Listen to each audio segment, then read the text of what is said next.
আপনাদের জন্যই সুসংবাদ। যারা এখানে বসে আমরা বক্তব্য দিচ্ছি আমাদের জন্য দুঃসংবাদ, বিপদ আমাদের বেশি। আপনারা যারা সামনে বসে আছেন, আলোচনা শুনছেন মনোযোগ দিয়ে, আপনাদের জন্য সুসংবাদ। বলেন সুবহানাল্লাহ। শ্রেষ্ঠ হচ্ছে শ্রোতারা, জবাবদিহিতা বেশি হচ্ছে বক্তাদের। অনেক কঠিন কথা। আল্লাহ রাসূল বলেছেন যে কিয়ামতের দিন বক্তাদের জিহ্বা আগুনের কেচি দিয়ে কাটা হবে। সবাই বলে নাউজুবিল্লাহ। আল্লাহ যেন এমন বিপদগ্রস্ত আমরা যা আলোচনা করছি আমাদেরকে ওই বিপদের মধ্যে না ফেলেন। কাজে শ্রেষ্ঠ কারা? শ্রোতারা না বক্তারা? বলেন শ্রোতারা। তাহলে আপনারা শ্রেষ্ঠ। আপনাদেরকে সজাগ থাকতে হবে, শেষ পর্যন্ত সচেতন থাকতে পারবেন না ইনশাল্লাহ? আস্তে আস্তে যদি যাওয়া শুরু করেন তাহলে তো সমস্যা। আমাদের এই দেশের এক প্রথিতযশা ভাইরাল বক্তা ছিলেন না, মুস্তাক ফয়েজি। ওনার একটা কথা বিরাট ভাইরাল হয়েছে, ইয়াংরা জানে না? যে উনি ওয়াজ শুরু করছেন, এক মুরব্বী উনি উঠে যাওয়া শুরু করছেন। উনি বলছে যে মুরব্বী মুরব্বী, উহু উহু, মানে যাওয়া যাবে না, যায় না, বলছে না মুরব্বী মুরব্বী যায় না। এটা বিরাট ভাবে ভাইরাল হয়ে গেছে। এবং ভাইরাল হইতে হইতে এমন হয়েছে যে দেখলাম যে চ্যানেল 24 এর এক সাংবাদিক ওনার সাক্ষাৎকার নিতে আসছে। বলছে যে ঘটনাটা কি ছিল? উনি বলছেন যে না, আমি মাহফিলে গেলাম, তো মাহফিলে আমি সাধারণত আলোচনা শেষ পর্যন্ত লোকদেরকে একটু ধরে রাখার চেষ্টা করি। তো দেখলাম যে এক মুরব্বী উঠে চলে যাওয়া শুরু করছেন। তা আমি আমাদের দেশের যারা একটু বয়োবৃদ্ধ লোক তাদেরকে তো মুরব্বী বলেই ডাকেন। তা আমি স্বভাবত একটু ওনাকে বললাম যে মুরব্বী মুরব্বী যায়েন না, বসেন। এই দিয়ে এটা ভাইরাল হয়ে গেল। তো প্রিয় হাজিরিন, যাই হোক, আমরা কেউ চলে যাওয়ার নিয়ত করে তো ইনশাল্লাহ বসি নাই, বসছি শেষ পর্যন্ত একটু কষ্ট করে আলোচনা শুনে যেতে চাই। প্রিয় হাজিরিন, আমাদেরকে কোরআন সুন্নাহ ভিত্তিক আলোচনা শোনা এবং কোরআন সুন্নাহ ভিত্তিক সমাজ ব্যবস্থা কায়েমের জন্য প্রস্তুতি গ্রহণ করতে হবে ইনশাআল্লাহ। আমরা পারবো না? আল্লাহ রাসূল সাল্লাল্লাহু আলাইহি ওয়াসাল্লাম তো এই জন্যই দুনিয়া এসেছেন। আর কোন কাজ আছে?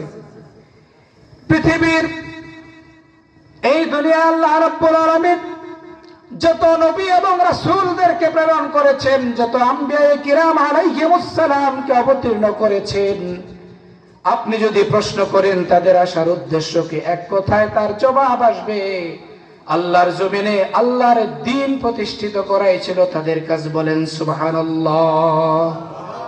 প্রিয় হাজিরিন, আমাদেরকে শুকরিয়া আদায় করতে হবে, কেননা আল্লাহ তাআলা আমাদেরকে দুনিয়ার জীবনে বাঁচিয়ে রেখেছেন, আমাদেরকে এই দুনিয়ার জীবনে পাঠিয়েছেন। এই দুনিয়া একজন মানুষের জন্য, প্রত্যেকটি মানুষের জন্য তার কাছে সবচেয়ে গুরুত্বপূর্ণ যে বিষয়টি, সেটি হচ্ছে যার যার হায়াত, যার যার জীবন। বলেন সুবহানাল্লাহ। জীবনের চেয়ে গুরুত্বপূর্ণ আর কোনো কিছু আছে? আমরা এই হায়াতে জিন্দেগি আল্লাহ রাব্বুল আলামিন আমাদেরকে দুনিয়ায় বাঁচিয়ে রেখেছেন। আমরা প্রতিদিন অক্সিজেন গ্রহণ করে থাকি, কার্বন ডাই অক্সাইড ত্যাগ করি। বিগত সময়ে যখন করোনা ভাইরাস এসে গোটা বিশ্বকে আক্রমণ করেছিল, অক্সিজেনের অভাবে অনেকেই হাসপাতালে যে লক্ষ লক্ষ টাকা ব্যয় করে অক্সিজেন গ্রহণ করেছেন। চিকিৎসকরা, চিকিৎসা বিজ্ঞানীরা গবেষণা করে দেখেছে প্রতিদিন একজন মানুষ যেই পরিমাণ অক্সিজেন গ্রহণ করে থাকে, আল্লাহর দেয়া এই নিয়ামত গ্রহণ করে থাকে, একজন মানুষকে যদি প্রতিদিন এই অক্সিজেন কিনে গ্রহণ করা লাগতো, প্রতিদিন 2.5 লক্ষ থেকে 3 লক্ষ টাকার অক্সিজেন কিনে তাকে ব্যবহার করা লাগতো। সুবহানাল্লাহ বলেন। চিন্তা করছেন? প্রতিদিন 2.5 লক্ষ থেকে 3 লক্ষ টাকার অক্সিজেন আমরা গ্রহণ করি। কে কয়দিন কয় টাকা দিয়ে গ্রহণ করছে? সে আল্লাহর শুকরিয়াকে আদায় করতে হবে না? আল্লাহর শুকরিয়া তো আদায় আমাদেরকে করতেই হবে। আল্লাহ রাব্বুল আলামিন পবিত্র কালামে পাকে সূরা বাকারা আয়াতুল কুরসি আমরা সবাই মুখস্থ, জানার কথা সবাই জানি। আল্লাহ রাব্বুল আলামিন বলেন, আল্লাহু লা ইলাহা ইল্লা হুয়াল হাইয়ুল কাইয়্যুম। সবাই আমার সাথে পড়েন, আল্লাহু লা ইলাহা ইল্লা হুয়াল হাইয়ুল কাইয়্যুম। তিনি সে আল্লাহ, তিনি এক এবং অদ্বিতীয়। লা ইলাহা ইল্লাল্লাহ আল হাইয়ুল কাইয়্যুম। তিনি চিরঞ্জীব এবং চিরস্থায়ী। লা তাখুযুহু সিনাতুন ওয়ালা নাওম। আল্লাহ রাব্বুল আলামিন নিজেই নিজের বরত্ব প্রকাশ করছেন। তিনি বলছেন লা তাখুযুহু সিনাতুন ওয়ালা নাওম, তন্দ্রা এবং নিদ্রা আমাকে কখনো স্পর্শ করে না। বলেন সুবহানাল্লাহ। হযরত মূসা আলাইহিস সালাতু ওয়াস সালাম আল্লাহর কি ছিলেন? নবী ছিলেন না? ওনার উপাধি ছিল কি? মূসা কালিমুল্লাহ। কারণ আল্লাহর সাথে ওনার কথাবার্তা হইতো। বলেন না সুবহানাল্লাহ। একটু আগায় বসেন তো, যারা একটু ফাঁকা বাঁকা বেশি দূরে আছেন একটু আগায় বসেন সবাই। হযরত মূসা আলাইহিস সালাতু ওয়াস সালাম আল্লাহর সাথে কথাবার্তা বলতেন। তিনি একদিন বলেন, আল্লাহ তুমি কি ঘুমাও না নাকি? আল্লাহ রাব্বুল আলামিন বললেন, ও মূসা আমি ঘুমাই না, তন্দ্রা এবং নিদ্রা আমাকে স্পর্শ করে না। আল্লাহ তাআলা এই আয়াতের মধ্যে বলেছেন। মূসা আলাইহিস সালাম বারবার এই প্রশ্ন করার পর আল্লাহ তাআলা বললেন, মূসা একটি কাচের পাত্রে একটু পানি নিয়ে তুমি একটু খোলা ময়দানে আকাশের নিচে ফাঁকা জায়গায় দাঁড়াও। হযরত মূসা আলাইহিস সালাতু ওয়াস সালাম কাচের পাত্রে পানি নিয়ে খালি জায়গায় দাঁড়াইলেন। কতক্ষণ সময় যাওয়ার পরে হঠাৎ করে তার তন্দ্রা চলে আসলো। তন্দ্রা যাওয়ার সাথে সাথে এই হাত থেকে কাচের পাত্র পড়ে গিয়ে সেই পাত্রটি ভেঙে খান খান হয়ে সমস্ত পানিগুলো পড়ে গেল। বলেন সুবহানাল্লাহ। আল্লাহ বললেন, মূসা কি অবস্থা, কি খবর? সামান্য সময় তুমি এখানে পানি নিয়ে দাঁড়ানোর কারণে মুহূর্তের মধ্যেই তন্দ্রা এসে তোমার হাত থেকে কাচের পাত্রটি পড়ে গিয়ে পানি পড়ে গেল, কাচের পাত্রটি ভেঙে খান খান হয়ে গেল। আমি রাব্বুল আলামিন যদি মুহূর্তের জন্য ওভাবে তন্দ্রা যেতাম, এই গোটা বিশ্ব ব্রহ্মাণ্ড ভেঙে চৌচির হয়ে খান খান হয়ে যেত। সুবহানাল্লাহ বললেন না? প্রিয় হাজিরিন, আল্লাহ শুকরিয়াকে আমাদেরকে আদায় করতে হবে না? প্রশংসা সবই কেবল তোমারই। সবাই আমার সাথে বলেন, প্রশংসা সবই কেবল তোমারই, রাব্বুল আলামিন। দয়ালু মেহেরবান করুণা ফুরান, দয়ালু মেহেরবান করুণা ফুরান, আর কেউ নয় তুমি মালিক শেষ বিচারের দিন, শেষ বিচারের দিন। বলেন, প্রশংসা সবই কেবল তোমারই, প্রশংসা সবই কেবল তোমারই, রাব্বুল আলামিন। দয়ালু মেহেরবান করুণা ফুরান, দয়ালু মেহেরবান করুণা ফুরান, আর কেউ নয় তুমি মালিক শেষ বিচারের দিন, শেষ বিচারের দিন। কোন সূরা এটি বলতে পারবেন? কোন সূরা? সূরা ফাতিহা না? আলহামদুলিল্লাহি রাব্বিল আলামিন। প্রশংসা সবই কেবল তোমার। কত চমৎকার করে আমাদের প্রিয় কবি মতিউর রহমান মল্লিক, আল্লাহ তাআলা ওনাকে দুনিয়া থেকে উঠিয়ে নিয়েছেন। আল্লাহ যেন ওনাকে জান্নাতুল ফেরদৌসের মেহমান বানান, সবাই বলেন আমিন।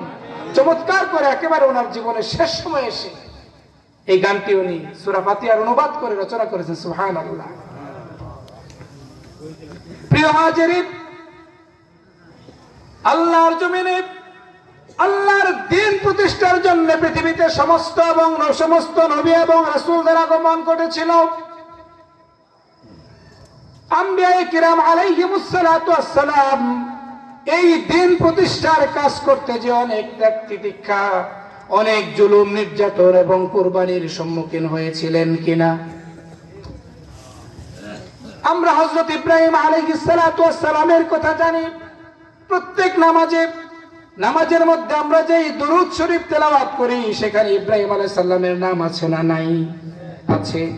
হযরত ইব্রাহিম আলাইহিস সালাতু ওয়াস সালামকে আল্লাহ তাআলা বিভিন্নভাবে পরীক্ষা নিরীক্ষা করেছেন, কি করেন নাই? করেছেন। বৃদ্ধ বয়সে আল্লাহ তাআলা একটা সন্তান দিয়েছেন, নাম কি? ইসমাঈল। আমি চিন্তা করে অস্থির হয়ে যাই যে আজকে যদি আমাদের, আগে আপনাদের কথাই বলেন, আজকে যদি আমাকে আপনাকে কাউকে আমাদের ছোট শিশু সন্তান থাকে, এই শীতের রাত যদি বলা হয় যে ঘরের ভিতরে আপনার বিল্ডিং ঘর, বারান্দা আছে, বারান্দার গ্রিল আছে, গ্রিলে তারাও মারা থাকে, শুধুমাত্র আপনার যে শয়ন কক্ষ, আপনি যেখানে আপনার সন্তানকে নিয়ে ঘুমান, সেই ঘর থেকে শুধু একটু বের করে বারান্দায় রেখে দরজা লাগিয়ে যে আপনি ঘুমাবেন, কেউ পারবেন মেনে নিতে? এটুকুনি পারবেন? মনে হয় না কেউ পারবে, খুব কঠিন, সম্ভবই না। অথচ আল্লাহর পক্ষ থেকে এই বৃদ্ধ বয়সে একটি সন্তান দেওয়ার পর পরীক্ষা স্বরূপ আল্লাহর পক্ষ থেকে বলা হলো, ইব্রাহিম, তোমার এই শিশু সন্তান এবং তোমার স্ত্রীকে জঙ্গলে রেখে আসো। বলা তো শেষ, কিন্তু ইব্রাহিম আলাইহিস সালাম দেরি করেছেন কিনা? দেরি করেন নাই। হযরত ইব্রাহিম আলাইহিস সালাতু ওয়াস সালাম ইসমাঈল আলাইহিস সালাতু ওয়াস সালামকে বিবি হাজেরা সহ কোথায় রেখে আসলেন? জঙ্গলে রেখে আসলেন, গভীর জঙ্গলে, মরুভূমির মধ্যে রেখে আসার সময় স্ত্রী বারবার ডেকে জানার চেষ্টা করলেন, কি অপরাধ করলাম, কি অন্যায় করেছি, এভাবে গভীর জঙ্গলে এই শিশু সন্তান সহ আমাকে ফেলে রেখে যাচ্ছেন। হযরত ইব্রাহিম আলাইহিস সালাতু ওয়াস সালাম একটি বারের জন্য পিছনে তাকিয়ে দেখার প্রয়োজন বোধ করেন নাই, পিছনে তাকিয়ে দেখেন নাই। যদি পিছনে তাকিয়ে দেখেন, সন্তান এবং স্ত্রীর মায়া মমতা ওনাকে পরীক্ষার মধ্যে ফেলে দিয়ে পরীক্ষায় ফেল করে দিতে পারে। এমনি ভাবে চলে আসলেন হযরত ইসমাঈল আলাইহিস সালাতু ওয়াস সালাম। আপনারা জানেন, পানিতে পিপাসিত হলেন, কাতর হলেন, সাফা মারওয়া দৌড়াইলেন। কে দৌড়াইলেন? নাম কি? হাজেরা। পানির জন্য সাফা মারওয়া দৌড়াইতে থাকলেন। একবার ওই পারে যান, একবার ওই পারে আসেন, অস্থির হয়ে মা শিশু সন্তানের পানির জন্য দৌড়াদৌড়ি করলেন। এসে দেখলেন শিশু সন্তানের গোড়ালি থেকে, গোড়ালির নিচ দিয়ে পানির ফোয়ারা বের হচ্ছে। বলেন সুবহানাল্লাহ। সেই পানির ফোয়ারা কি? সেটা জমজম। সুবহানাল্লাহ বলেন। আল্লাহ রাব্বুল আলামিন এই ত্যাগের, এই কুরবানির প্রতিদান কি দেন নাই? কিয়ামত পর্যন্ত যত মানুষ হজ করতে যাবে, উমরা করতে যাবে, এই সাফা মারওয়া দৌড়ানোকে আল্লাহ তাআলা শর্ত হিসেবে জুড়ে দিয়েছেন। বলেন সুবহানাল্লাহ। আপনি হজে যাবেন, উমরা করতে যাবেন, সাফা মারওয়া না দৌড়াইলে আপনার হজ এবং উমরা আল্লাহর কাছে কবুল হবে না। বলেন সুবহানাল্লাহ। পরীক্ষার এখানেই শেষ নয়। এই শিশু সন্তান আস্তে আস্তে বড় হলো। আল্লাহর পক্ষ থেকে ঘোষণা আসলো যে কুরবানি দাও। সময় সংক্ষেপের জন্য দ্রুত বলছি। কুরবানি দেওয়ার জন্য বলা হলো, সন্তানকে ডেকে বলল, যেমন পিতা তেমনই তার সন্তান।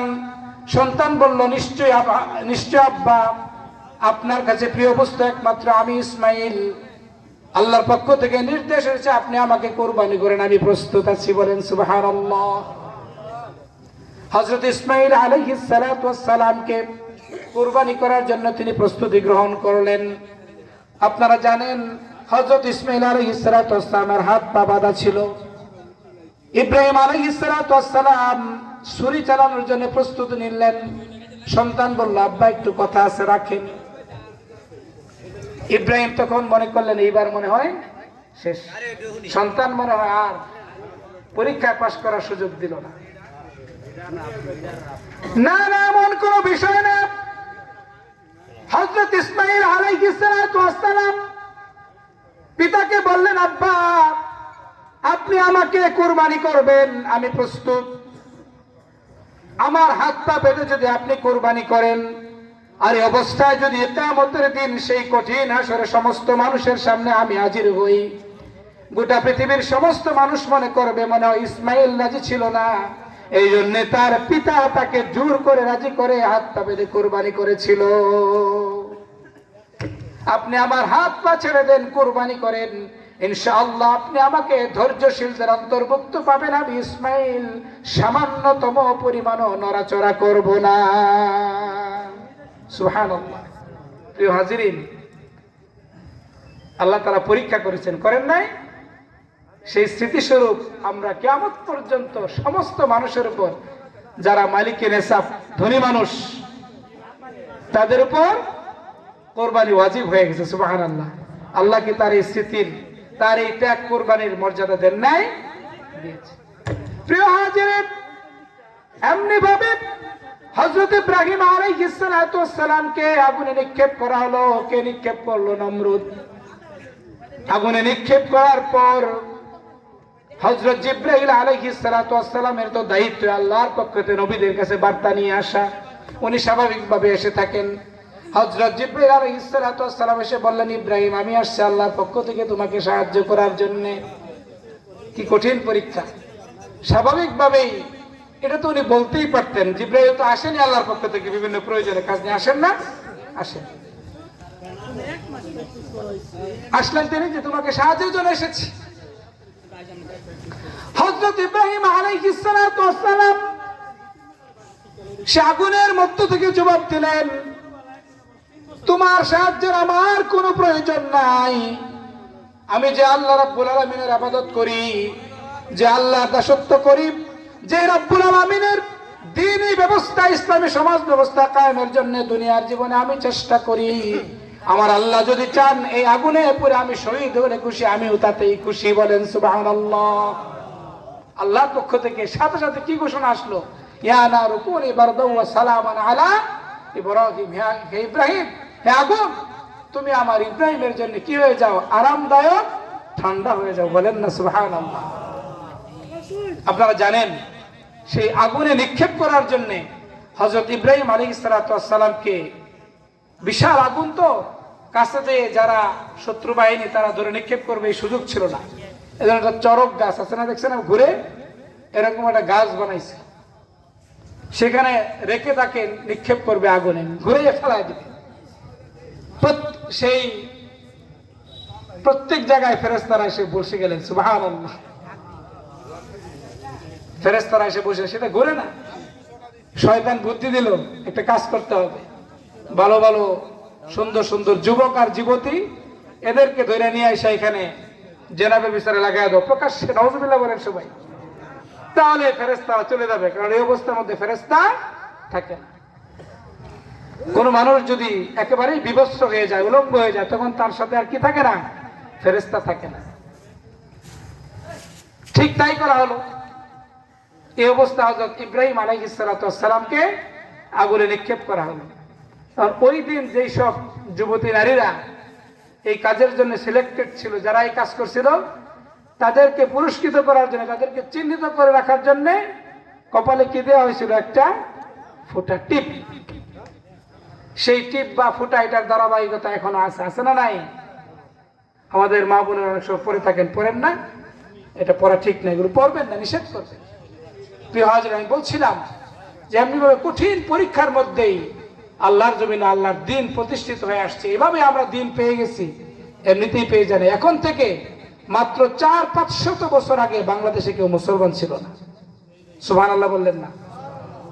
মাত্র 400-500 বছর আগের কথা। অস্ট্রিক, দ্রাবিড়, আর্য, এজন্য বিভিন্ন অমুসলিম শ্রেণীতে তারা বিভক্ত ছিল। আর এখন সারা বাংলাদেশ প্রায় শতভাগ মুসলমানের দেশ না? এটা এমনি হয়েছে। এমনিতেই গোটা পৃথিবীতে আজকে দিন ছড়িয়ে পড়লো, এমনিতেই কোনো ত্যাগ তিতিক্ষা কুরবানি নাই। প্রিয় হাজিরিন, আল্লাহ রাসূল সাল্লাল্লাহু আলাইহি ওয়াসাল্লামকে সাহাবায়ে আজমাইন সহ শিবে আবু তালিবে কতদিন বন্দী করে রাখা হয়েছিল জেলখানায় জানেন? 3.5 বছর, প্রায় 3.5 বছর। সুবহানাল্লাহ বলেন। কি কঠিন জেলখানা! খাবার পানি সবকিছু বন্ধ ছিল।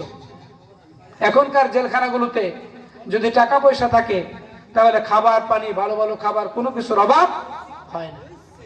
আল্লাহ রাসূল সাল্লাল্লাহু আলাইহি ওয়াসাল্লামকে সাহাবায়ে আজমাইন সহ শিবে আবু তালিবের সেই জেলখানা আবদ্ধ করা হলো। খানা পিনা, পানি সবকিছু বন্ধ করে দেয়া হলো। গাছের ছাল এবং লতা পাতাকে সাহাবীরা জীবন ধারণ করলেন। তাদের সাথে যেই চামড়ার ব্যাগ ছিল, এক পর্যায়ে চামড়ার ব্যাগগুলো কুচি কুচি করে খেয়ে তারা জীবন ধারণ করলেন। সাহাবীদের পায়খানাগুলো ছাগলের পায়খানার মতো হয়ে গেল। এমনি ভাবে কষ্ট সহ্য করে আল্লাহ রাসূল সাল্লাল্লাহু আলাইহি ওয়াসাল্লামকে অনেক কঠিন পরীক্ষা নিরীক্ষার পর দিন প্রতিষ্ঠার কাজ করার জন্য অভ্যস্ত করেছিলেন। তারা অভ্যস্ত ছিলেন। আল্লাহ রাসূল সাল্লাল্লাহু আলাইহি ওয়াসাল্লাম স্বয়ং তাকেও কম কষ্ট দেওয়া হয় নাই। আপনারা জানেন আবু লাহাব তার ছেলে উতাইবা তার কাছে আল্লাহ রাসূল সাল্লাল্লাহু আলাইহি ওয়াসাল্লামের দুই কন্যাকে একত্রে বিবাহ দেওয়া হয়েছিল। তখন দুই কন্যাকে একসাথে বিবাহ দেওয়াটা বিধানে ছিল, জায়েজ ছিল। আবু লাহাব বললেন, মুহাম্মদ নাকি নতুন কি এক ধর্ম নিয়ে আসছে, কোন ধর্মের কথা বলে? আমাদের এই সমাজ ব্যবস্থা থেকে এই নতুন এই জীবন ব্যবস্থা, এই যে সমাজ ব্যবস্থাটা পরিবর্তন করে দিতে চায়। তুমি যাও, প্রথম তোমার কাজ হচ্ছে তার দুইটা মেয়েকে তালাক দিয়ে তার ঘরে ফেরত দিয়ে আসো। দুই কন্যাকে একত্রে তালাক দিয়ে ফেরত দিয়ে আসলো। আল্লাহ রাসূল খুব ব্যথিত হলেন, মর্মাহত হলেন। সাধারণত মেয়ে যদি স্বামীর ঘর থেকে পিতার ঘরে ফেরত আসে, সেটা পিতার জন্য খুবই কঠিন এবং কষ্টের হয়। প্রিয় হাজিরিন, এই অবস্থার মধ্যে আবু লাহাব বলল, এবার যাও, মুহাম্মদ তো তার দিন প্রচারের কাজ সে কমায় নাই, তার বাড়াবাড়ি চরম পর্যায়ে চলে গেছে, নাউজুবিল্লাহ। তুমি যাও, তাকে যেরকম ভাষায় পারো গালাগালি করে আসো। গালাগালি যত তোমার মুখে যত ভাষা আছে, যত খারাপ কটু কথা তুমি বলতে পারো, গালাগালি করে আসো। উতাইবা গেল। যাওয়ার পরে হযরত মুহাম্মদ সাল্লাল্লাহু আলাইহি ওয়াসাল্লামকে যেমনি করে সম্ভব, যত দূর সম্ভব, যত ভাষা, সব ভাষা দিয়ে তুমুল ভাবে গালাগালি করলো। আল্লাহ রাসূল সাল্লাল্লাহু আলাইহি ওয়াসাল্লাম সহ্য করতে পারলেন না, অতিষ্ঠ হয়ে বলে ফেললেন, যাও উতাইবা যা, তোর দেহটা যেন জন্তু জানোয়ারের খাবারে পরিণত হয়। বলেন সুবহানাল্লাহ। উতাইবা ফিরে আসলো। আবু লাহাব জিজ্ঞেস করলো, কি করেছো, গালাগালি করছো কিনা? যে গালাগালি তো করছি, আপনি যা শিখাইতেছিলেন তার চেয়েও বেশি করছি। আবু লাহাব জিজ্ঞেস করলো, মুহাম্মদ তার যেভাবে কি বলেছে? উতাইবা বলল, মুহাম্মদ সাল্লাল্লাহু আলাইহি ওয়াসাল্লাম অতিষ্ঠ হয়ে আমাকে বলল, আমার দেহটা যেন হিংস্র জন্তু জানোয়ারের খাবারে পরিণত হয়ে যায়। সাথে সাথেই টেনশনে পড়ে গেলেন কে? আবু লাহাব। যে মুহাম্মদ বলছে, এটা তো কি হয়ে গেছে, কবুল হয়ে গেছে, আর উপায় নাই, সর্বনাশ। ঠিকই কিছুদিন পর যখন সিরিয়া এসে ব্যবসার সফরে গেল, ছেলে তার সাথে ছিল। প্রতিমধ্যে রাত্রি যাপনের সময় সব চতুর্দিক থেকে সবাইকে রেখে তার ছেলেটাকে নিরাপদে মাঝখানে রেখে শোয়াই দিল। ঠিকই গভীর রাত্রে জঙ্গল থেকে একটি হিংস্র পশু এসে সবাইকে টপকিয়ে ডিঙ্গিয়ে তার ছেলের একদম বুকের উপর যে চড়াও হয়ে তার দেহকে ছিন্ন ভিন্ন করে যা খাওয়ার তাই খেয়ে সব ছিন্ন ভিন্ন অবস্থায় ফেলে চলে গেল। বলেন সুবহানাল্লাহ। প্রিয় হাজিরিন, সাহাবা আজমাইনের উপর এত জুলুম নির্যাতন অত্যাচার ছিল, সময় সংক্ষিপ্ত, খুব বেশি বলা যাবে না। একদিন আল্লাহ রাসূল সাল্লাল্লাহু আলাইহি ওয়াসাল্লাম কাবা গৃহের ছায়ায় বিশ্রাম করছিলেন। হযরত খাব্বাব ইবনে আরত তিনি অস্থির হয়ে পেরেশান হয়ে রাসূলের কাছে গেলেন, যে বললেন, হে আল্লাহ রাসূল সাল্লাল্লাহু আলাইহি ওয়াসাল্লাম, অত্যাচারের মাত্রা আর কত সহ্য করব, আমরা তো পারছি না, সহ্য হয় না, আল্লাহর কাছে একটু সাহায্যের জন্য কি আপনি মুনাজাত করবেন না? রাসূল করিম সাল্লাল্লাহু আলাইহি ওয়াসাল্লাম অনেকটা একটু বিরক্ত হয়ে বললেন, খাব্বাব, মনে হয় তোমরা একটু তাড়াহুড়া করছো। তোমাদের জেনে থাকা উচিত, তোমাদের আগে যারা এই দিন প্রতিষ্ঠার কাজ করেছেন, জমিনে দিন প্রতিষ্ঠার কাজ করেছেন, দিন প্রতিষ্ঠা করে গিয়েছেন, তাদেরকে এমন পরিমাণে জুলুম নির্যাতন করা হয়েছে, মাটিতে গর্ত করে কোমর পর্যন্ত গেড়ে মাথা থেকে পা পর্যন্ত তাদের দেহকে জীবন্ত অবস্থায় করাত দিয়ে দ্বিখণ্ডিত করা হয়েছে। শুধু তাই নয়, জীবন্ত অবস্থায় সেই সময়কার দিন প্রতিষ্ঠার যারা ধারক এবং বাহক ছিলেন, যারা দিন প্রতিষ্ঠার কাজ করেছেন, তাদের শরীর থেকে লোহার চিরুনি দিয়ে গোশত এবং চর্বিগুলো সব আস্তে আস্তে আশ্রিয়ে খসিয়ে দেওয়া হয়েছে। প্রিয় হাজিরিন, এমনি ভাবে এত ত্যাগ তিতিক্ষা এবং কষ্টের পর আল্লাহ রাসূল সাল্লাল্লাহু আলাইহি ওয়াসাল্লাম মদিনায় একটি ইসলামী রাষ্ট্র ব্যবস্থা কায়েম করেছিলেন, কি করেন নাই বলেন? এমন সুন্দর রাষ্ট্র ব্যবস্থা কায়েম করেছিলেন, গোটা মদিনায় জুলুম অত্যাচার নির্যাতন জুলুম রাহাজানি যা ছিল কোনো কিছু থাকলোই না। জেনা ব্যভিচার এমন ভাবে দূর হলো, বলা হয়েছে আরবের এক প্রান্ত থেকে আরেক প্রান্ত, সানা থেকে হাজারা মাউত পর্যন্ত, গভীর রাতে অন্ধকার রজনীতে কোনো পরমা সুন্দরী যুবতী যদি উলঙ্গ অবস্থায় যাতায়াত করে,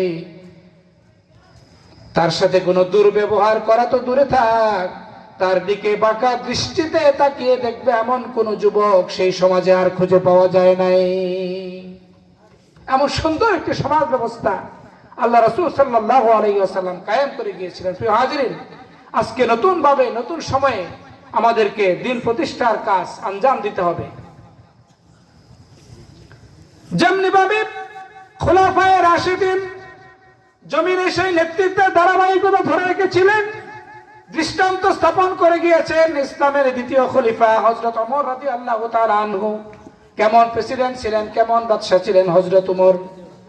দুই একটা নমুনা দৃষ্টান্ত আপনাদের সামনে পেশ করতে চাই। এবং ইসলাম যদি প্রতিষ্ঠিত হয়, ইসলামী মানুষগুলো যদি আজকে সমাজের বিভিন্ন পর্যায়ে তাদের দায়িত্ব পালন করা সুযোগ লাভ করে, আমাদের সমাজ ব্যবস্থাটা কেমন হবে তার সংক্ষিপ্ত একটা চিত্র দিতে চাই। হযরত ওমর রাদিয়াল্লাহু তাআলা আনহু অর্ধ পৃথিবীর প্রেসিডেন্ট ছিলেন। তিনি এই ঘোষণা দিয়েছিলেন, আমি ওমর এই রাষ্ট্রের দায়িত্ব পালনকারী ফুরাতের তীরে যদি একটি কুকুরও না খেয়ে মারা যায়, কাল কিয়ামতের সেই কঠিন হাসরে আমি ওমরকে আসামির কাঠগড়ায় দাঁড়াতে হবে। এই ছিল অনুভূতি। প্রিয় হাজিরিন, হযরত ওমর রাদিয়াল্লাহু তাআলা রাতের অন্ধকারে প্রজাদের অবস্থা ঘুরে ঘুরে দেখতেন। দেখতেন না? দেখতেন। আপনারা সেই ঘটনা জানেন না? আমি কত চমৎকার করে তিনি সেই মহিলার কাছে গিয়ে রুটি বানাইলেন, রুটি তার সন্তানদেরকে খাওয়াইলেন, ঘুমালো সন্তানরা, তারপর তিনি ফেরত আসলেন। এরপরও কতটা নিরহংকার ছিলেন তিনি, একথা বলার প্রয়োজন বোধ করেন নাই যে সেই মহিলা বলল যে এই লোকটা যদি বাদশা না হয় ওমর হইতো তাহলে কত না ভালো হইতো। এরপরও বলেন নাই যে মা আমি তো ওমর। বলছিলেন? বলেন। কত নিরহংকার ছিলেন, অর্ধ পৃথিবীর প্রেসিডেন্ট হওয়ার পরে। বলেন না সুবহানাল্লাহ। প্রিয় হাজিরিন, কত সতর্ক ছিলেন তারা প্রজাদের দায় দায়িত্ব পালনে, তাদের হক পালনে কতটা সতর্ক ছিলেন। জেরুজালেম যাত্রায় গেলেন, রাস্তা মেপে অর্ধেক পথ চাকরকে উটের উপর বসিয়ে নিলেন, আর অর্ধেক পথ তিনি চাকরকে উটের উপর বসিয়ে তারপর সিটে নিয়ে গেলেন। নিয়ে যান নাই? নিয়ে গিয়েছেন। এমনি ভাবে আদল, ন্যায়, ইনসাফ ভিত্তিক সমাজ ব্যবস্থার যে দৃষ্টান্ত, এটি হযরত ওমর রাদিয়াল্লাহু তাআলা আমাদের সামনে স্থাপন করে গিয়েছেন, পেশ করে গিয়েছেন। আজকে আমাদেরকে ওই পরিবর্তিত অবস্থায়, আমাদের পরবর্তী বক্তা, প্রধান বক্তা চলে এসেছেন, আমি আলোচনা লম্বা করতে চাই না, লম্বা করব না। এই পরিবর্তিত অবস্থায় আমাদেরকে আরো সক্রিয় হয়ে দিন প্রতিষ্ঠার কাজে অ্যাক্টিভ থাকতে পারবো না আমরা ইনশাআল্লাহ। আল্লাহ রাব্বুল আলামিন বলছেন সূরা নসর, ইযা জাআ রাসূলুল্লাহি ওয়াল ফাতহ ওয়া রাআইতান নাসা ইয়াদখুলুনা ফী দীনিল্লাহি আফওয়াজা ফাসাব্বিহ বিহামদি রাব্বিকা ওয়াস্তাগফির ইন্নাহু কানা তাওয়াবা। বেশি বেশি তাসবিহ, তওবা, ইস্তিগফার এগুলো করতে হবে এবং দিন প্রতিষ্ঠার কাজে আমাদেরকে ঝাঁপিয়ে পড়তে হবে। আসলে আমাদের সমাজের মানুষ কিন্তু দিন খুব ভালো বুঝে না। মনে করে নামাজ, কালাম, ইবাদত, বন্দেগী এটা পড়া হচ্ছে ইসলাম, আর দেশ, সমাজ, রাষ্ট্র, ব্যাংক, সংসদ, এমপি, মন্ত্রী এগুলো চলবে আলাদা ব্যবস্থায়। আল্লাহ রাসূলের সময় এবং খোলাফায়ে রাশিদিনের সময় কি এরকম ব্যবস্থা ছিল? দুইটা এক ছিল। সেরকম আমরাও যদি আমাদের সমাজ ব্যবস্থাকে এভাবে এক করে চিন্তা করতে পারি, ভাবতে পারি, এবং সে ধরনের সোনালী সমাজ যদি আমরা ফিরিয়ে আনতে পারি, তাহলে কিন্তু আবারও সেই ধরনের সুন্দর খেলাফতি সমাজ ব্যবস্থা, সেই ধরনের শান্তিময় পরিবেশ আমাদের দেশেও বিরাজ করবে। করবে কিনা বলেন? দৃষ্টান্ত একটু দিয়ে শেষ করে দিই। আপনারা জানেন, যেহেতু এখানে সরাসরি কথাবার্তা হয়েই গেছে, আমি একটু কথা বলতেই চাই যে বিগত জোট সরকার আমলে 2001 সাল থেকে 2006 সাল পর্যন্ত বিএনপি এবং জামাত মিলে দেশে জোট সরকার ছিল না? ছিল। এই ইসলামী রাজনৈতিক দল জামাত ইসলামীর কয়জন মন্ত্রী ছিল জানতেন? কয়জন? 2 জন। একজন আছে শহীদ মাওলানা মতিউর রহমান নিজামী রাহিমাহুল্লাহ, শহীদ হয়ে আল্লাহর দরবারে চলে গিয়েছেন, সুবহানাল্লাহ। আরেকজনকে আলী আহসান মোহাম্মদ মুজাহিদ, জামাতের সেক্রেটারি জেনারেল ছিলেন। সেই ধরনের সোনালী সমাজ ব্যবস্থা আজকেও যদি এ ধরনের সুন্দর সুন্দর মানুষদেরকে আমরা সেই জায়গায় সেই আসনে পৌঁছিয়ে দিতে পারি, সেই দায়িত্ব যদি আমরা হক আদায় করে পালন করতে পারি, তার দৃষ্টান্ত এই দুইজন মন্ত্রী, ৬০ জন দুর্নীতিবাজ মন্ত্রীর মধ্যে এই দুইজন দুর্নীতিমুক্ত মন্ত্রী সেই দৃষ্টান্ত স্থাপন করে গিয়েছেন। সুবহানাল্লাহ। ঘটনাটি বলব, মাওলানা মতিউর রহমান নিজামী তিনি যখন শিল্পমন্ত্রী ছিলেন, একদিন বাসা থেকে অফিসে যাওয়ার সময় ওনার স্ত্রী ওনার গাড়ির ড্রাইভারের কাছে কিছু শুকনা মরিচ আর কিছু হলুদ দিয়ে দিলেন, যেটা ফ্যাক্টরি থেকে ভাঙ্গায় নিয়ে আসার জন্য। প্রিয় হাজিরিন, গাড়ি কিছু দূর গেল, যাওয়ার পর অফিসের রাস্তা থেকে অন্যদিকে যখন গাড়ি টার্ন নিল, অন্যদিকে যাওয়া শুরু করলো, মাওলানা মতিউর রহমান নিজামী তিনি বললেন, দাঁড়াও, গাড়ি অফিসের রাস্তা থেকে অন্যদিকে মোড় নিচ্ছ কেন? ড্রাইভার বলল, স্যার, বাসা থেকে ম্যাডাম কিছু শুকনা মরিচ আর কিছু হলুদ দিয়েছেন, এটা ভাঙানোর জন্য, পাশেই সেই ফ্যাক্টরি, এই জন্য ওইদিকে যেতে চাই। নিজামী সাহেব বললেন, কোনো সুযোগ নাই, গাড়ি ঘোড়া অফিসের দিকে যাও। যখন যাওয়া শুরু করলেন, ড্রাইভার বললেন, কেন স্যার? তিনি বললেন, এই যে রাষ্ট্রের গাড়ি, এই অফিসের গাড়ি, এই গাড়িটি আমার অফিসিয়াল কাজে, সরকারি কাজে যাতায়াতের জন্য, ব্যবহারের জন্য। আর তুমি যেই কাজের জন্য গাড়ি ঘুরিয়ে সেই দিকে যাচ্ছিলে, সেটি আমার ব্যক্তিগত কাজ। আমি সরকারের গাড়ির এই তেল পুরি আমার ব্যক্তিগত কাজের জন্য এটি ব্যবহার করার ইখতিয়ার আমার নাই।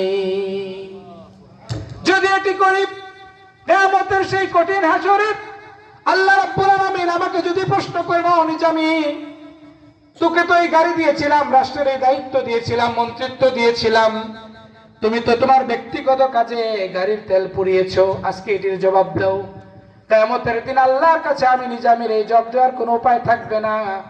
এজন্য এতটা সতর্কতার সাথে চলে আমাদের মন্ত্রিত্বের দায়িত্ব আমরা পালন করে থাকি। বলেন সুবহানাল্লাহ।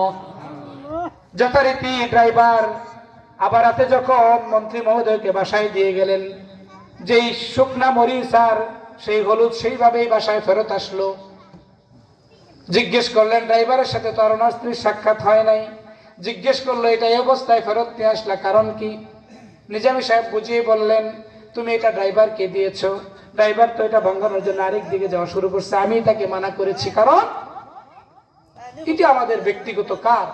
এই ব্যক্তিগত কাজের জন্য এই রাষ্ট্রের গাড়ির তেল পোড়ানোর কোনো ইখতিয়ার আমার নাই। প্রিয় হাজির, আরেকজন মন্ত্রী ছিলেন শহীদ আলী আহসান মুজাহিদ রাহিমাহুল্লাহ। তিনি একবার মন্ত্রীর সময় ময়মনসিংহে সফরে এসেছিলেন, সার্কিট হাউসে তিনি অবস্থান করেছেন। তার মেহমানদারির খাবার দাবারের দায়িত্ব ছিল আমার।